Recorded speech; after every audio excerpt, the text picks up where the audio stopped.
Hello friends, my self प्रिया सैनी और मैं आप सभी का अपने चैनल जर्नी ऑफ फेम में बहुत बहुत स्वागत करती हूँ। गाइस, आज मैं आप सबके लिए बहुत ही इम्पोर्टेंट टॉपिक पर ये वीडियो लेकर आ गई हूँ। जैसे कि आप सभी जानते हैं कि आपके अक्टूबर असाइनमेंट चल रहे हैं, तो आपके लिए हर सब्जेक्ट के असाइनमेंट अपलोड हो चुके हैं।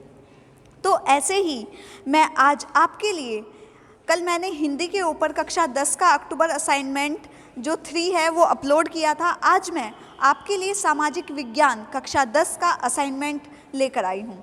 इसमें जो क्वेश्चन है उसके आंसर बिल्कुल आपको सटीक मिलेंगे, बिल्कुल सही उत्तर, जिससे आप पूरे से पूरे नंबर अपने असाइनमेंट में ला सकते हैं।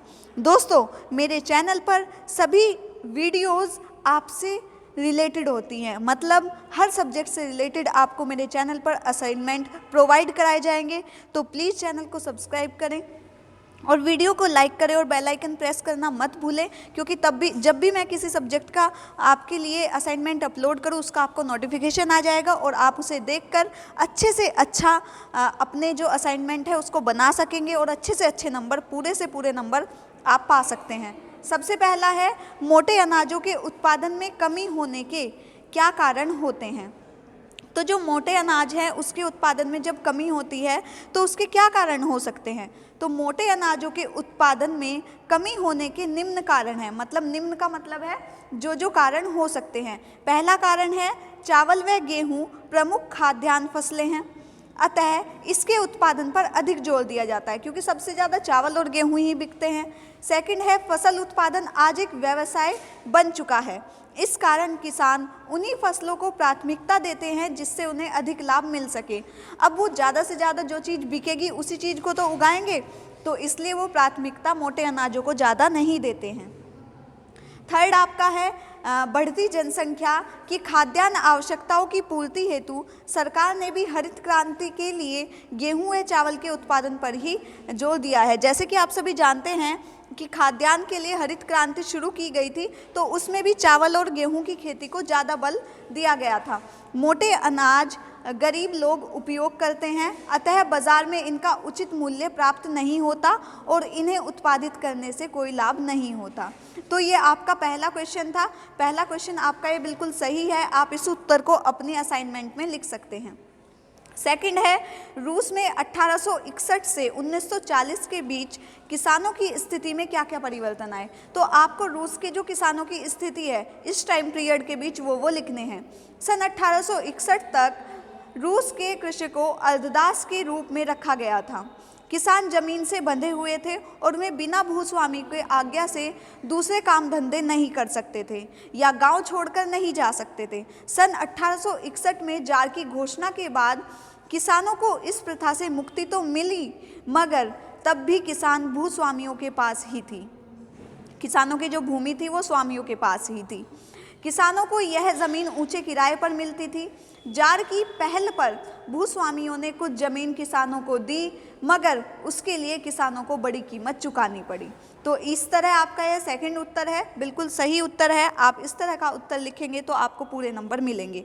इसके बाद थर्ड असाइनमेंट है, जो थर्ड क्वेश्चन है वो है असाइनमेंट का आपके, ऋण की सुविधा एक ओर हमारी आय बढ़ाने में सहायता होती है, वहीं दूसरी ओर कर्ज के जाल में फंसा देती है, कैसे। आसपास के उदाहरण से समझाइए।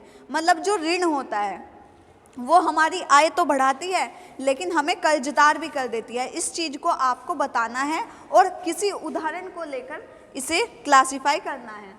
तो सबसे पहले है, ऋण अगर औपचारिक क्षेत्र से लिया गया हो तो वह हमारी आय बढ़ाने में सहायता करता है। उदाहरण के लिए हमारे पड़ोसी श्याम ने किराने की दुकान खोलने के लिए बैंक से 20 लाख ऋण लिया। इसके बदले में उसने अपना घर ऋणदार के रूप में बैंक के पास बंधक बनाया, मतलब उसने अपना घर गिरवी रखकर इतना लोन ले लिया। जब श्याम की दुकान 2 महीने बाद अच्छी चलने लगी तो उसने ऋण की किस्त 10,000 प्रति माह देना आरंभ किया। धीरे धीरे उसकी दुकान अच्छे चलने लगी। 3 वर्ष बाद श्याम ने अपना पूरा ऋण चुका दिया तथा घर भी छुड़ा लिया। इस प्रकार ऋण में श्याम की आय बढ़ने में सहायता की और गांव से छोटे मोटे किसानों के पास औपचारिक क्षेत्र से ऋण प्राप्त करने के लिए साख का अभाव रहता था। तो इस तरह जो ऋण है वो आपकी सहायता कर सकता है किसी भी चीज़ को बेहतर बनाने के लिए। इसके बाद जो आपका फोर्थ क्वेश्चन आता है वो है मुद्रा किसे कहते हैं और मुद्रा के लिए मापन का आधार होना क्यों ज़रूरी है। तो जो पैसे हैं, जो मनी है, उसे हम क्या कहते हैं और इसके लिए इसकी मापन की जो आय है उसे कह सकते हैं कि उसकी मापन क्यों ज़रूरी है, उसका मेज़रमेंट क्यों ज़रूरी है। मुद्रा पैसे या धन के रूप को कहते हैं जिससे दैनिक जीवन में क्रय और विक्रय होती है। इसमें सिक्कों और कागज़ के नोट दोनों आते हैं। आमतौर से किसी देश में प्रयोग की जाने वाली मुद्रा उस देश की सरकारी व्यवस्था द्वारा बनाई जाती है। तो जैसे कि आपको पता होगा कि भारत की जो मुद्रा है वो भी कौन बनाती है, सरकार ही बनाती है। तो सामान्य सा उत्तर है, आप अच्छे से अच्छा उत्तर अपने शब्दों में लिखेंगे। आगे है मुद्रा के मापन आधार क्यों ज़रूरी होता है, क्योंकि मापन के आधार से मुद्रा की कीमत निर्धारित होती है। जैसे $1 में आज 75 रुपीज़ होते हैं, तो ये $75 क्या है, $1 का मापन है।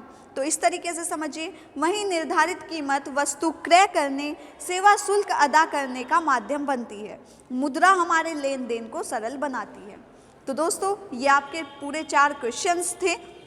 आई होप आपको वीडियो पसंद आई होगी और ऐसे ही अलग अलग सब्जेक्ट के पूरे सटीक और सही उत्तर पाने के लिए चैनल को सब्सक्राइब करें, क्योंकि आपको सारे उत्तर यहाँ दिए जाते हैं, हर सब्जेक्ट के उत्तर यहाँ दिए जाएंगे। तो आपको लिए ये चैनल बहुत बेनिफिशियल है।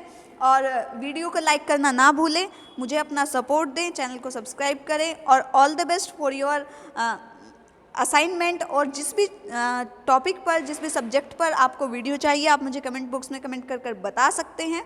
तब तक के लिए all the best, thank you so much.